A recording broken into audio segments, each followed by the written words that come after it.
Ta stora volten. Aktivera bak lite.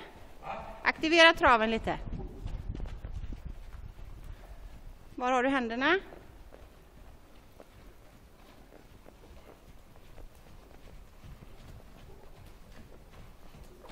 Bra, och kom fram med lite vänstergalopp.